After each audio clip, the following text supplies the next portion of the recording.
നിങ്ങളെ കുട്ടികൾക്കൊക്കെ നിങ്ങൾ വാങ്ങിക്കൊടുക്കുന്ന ഭക്ഷണങ്ങൾ പാക്ക്ഡ് ആയിട്ടുള്ള നമ്മൾ റെഡിമെയ്ഡ് ആയിട്ടുള്ള ഭക്ഷണങ്ങൾ വാങ്ങിച്ചു കൊടുക്കുന്നത് ആ മക്കൾക്ക് അവറ്റുങ്ങളെ ബുദ്ധി വികാസത്തിനും ശരീര വളർച്ചയ്ക്കും അത് വലിയ തടസ്സങ്ങൾ ഉണ്ടാക്കും എന്നുള്ളത് നിറയെ രീതിയിൽ നമുക്ക് ശാസ്ത്രങ്ങളും അതുപോലെ തന്നെ അതിൽപ്പെട്ട ഡോക്ടേഴ്സ് എല്ലാം ആളുകളൊക്കെ ഇത് പറഞ്ഞു തരുന്നുണ്ട്.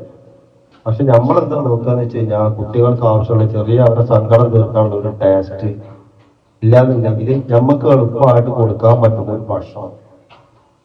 പക്ഷെ നമ്മൾ മക്കളെ വളർത്തുന്നത് എന്തിനാണ്?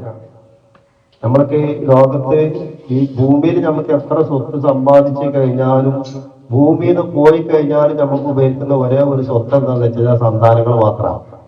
പക്ഷെ അത് നമ്മൾ അനുഭവിക്കാൻ പറ്റാത്ത രീതിയിലേക്ക് മാറിക്കൊണ്ടിരിക്കുന്നത് എന്തുകൊണ്ടാന്ന് വെച്ച് കഴിഞ്ഞാൽ ഇന്ന് നിങ്ങളുടെ വീട്ടിലുള്ള തീൻമേശ ടേബിൾ അത് നിറയെ മാറ്റങ്ങൾ വരുത്തണം. പഴയ കാലത്ത് പറഞ്ഞു കഴിഞ്ഞാൽ